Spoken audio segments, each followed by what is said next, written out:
City love குருவோட நீங்க கேட்டு இருக்கிறது எஃப்எம்னா Radio City 91.1. வினிதா என்ற தோழியின் மினஞ்சல் பதிவுகளோடு ரேடியோ சிட்டியில் நான் உங்கள் லவ் குரு எஃப்எம் கேட்டுட்டு இருக்கீங்க. FM radio city. லவ் குரு நான் காலேஜ் படிக்கும் போது எங்களுடைய காலேஜ்லேயே அந்த ப்ரொஃபஸர் அவங்க தான் ஹீரோயின்னு சொல்லலாம். அவங்கள பார்த்து எல்லோருமே பயங்கரமா அட்மையர் பண்ணுவோம். அந்த அளவுக்கு அவங்களுக்கு பயங்கர ஃபேன் ஃபாலோவர்ஸ் லவ் குரு.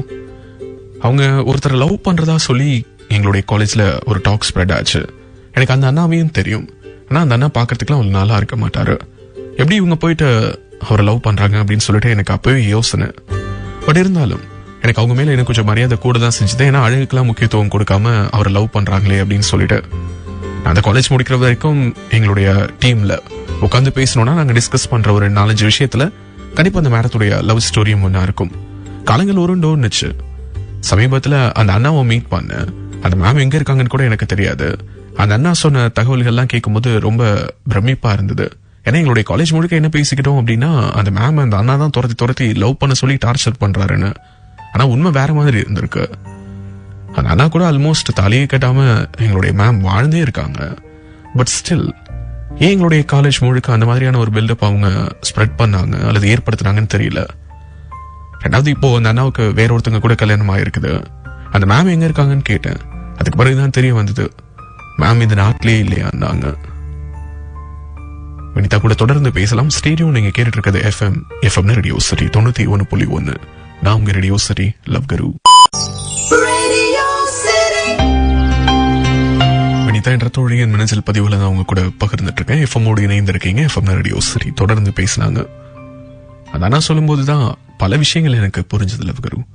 என்னன்னா கடைசி வரைக்கும் தன்னுடைய காலேஜ்ல தன்னோட இமேஜ் எந்த விதத்திலும் பாதிச்சிடக்கூடாது அப்படிங்கறதுல எங்களுடைய மேம் ரொம்ப தெளிவா இருந்திருக்காங்க. வெளியில நடக்கக்கூடிய விஷயங்கள் வச்சு நாங்களும் ஒரு காதல் கதையை பேசிட்டு இருந்திருக்கோம். மேம் தான் விட்டுட்டு போனாங்களாம். ஏன்னா என்ன பிரச்சனைன்னு கேட்டேன். இல்லம்மா பிடிக்கலன்னு சொன்னாங்க, அதனால விட்டுட்டேன். நம்மள மாதிரி ஆளுங்கள் எல்லாம் அப்படிப்பட்ட ஒரு பொண்ணு லவ் பண்றதே பெரிய விஷயம் தானே. மற்றபடி இப்ப கூட நீ கேட்கும் போது அவங்களை பத்தி குறையா சொல்றதுக்கு என்கிட்ட வேற எதுவுமே இல்லை அப்படின்னு சொல்லிட்டு அந்த அண்ணா உடஞ்சு ஆட ஆரம்பிச்சிட்டாரு.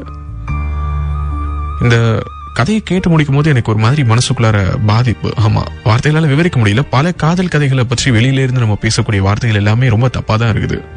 அந்த காதல் இருக்கக்கூடிய அந்த 2 பேருக்கு மட்டுமே நிதர்சனமான உண்மை என்னன்னு தெரியும். மேபி எங்களுடைய மேம் கிட்ட பேசும்போது கூட வேற ஒரு வார்த்தை வரலாம். ஆனா இந்த கண்ணீருக்கு பின்னாடி ஏதோ ஒரு உண்மை இருக்குதுன்னு நான் நினைக்கிறேன் love Guru.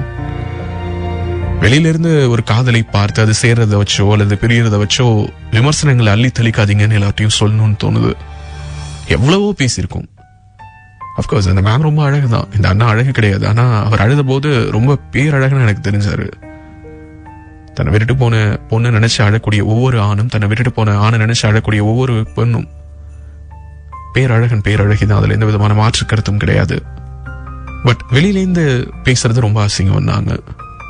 That's very true. ஒரு காதல் சேர்வதற்கும் பிரிவதற்கும் இங்க 1000 காரணங்கள் இருக்குது. அந்த வாழ்க்கையை வாழ்ந்து பார்த்தவர்களுக்கு மட்டும்தான் அதனுடைய வலி என்ன வேதனை என்னங்கிறது தெரியும். அப்படி இல்லாமல் வெளியிலிருந்து கமெண்ட் பண்ணக்கூடிய எல்லோருமே ஏதோ ஒரு வகையில் ஒரு அசிங்கமான வார்த்தையை தான் அந்த இடத்துல உதர்த்திட்டு இருக்கோம் அப்படிங்கறத ரொம்ப அழுத்தமா பதிவு செய்த வினிதாவுக்கு நன்றி சொல்லி விடைபெற்றேன்.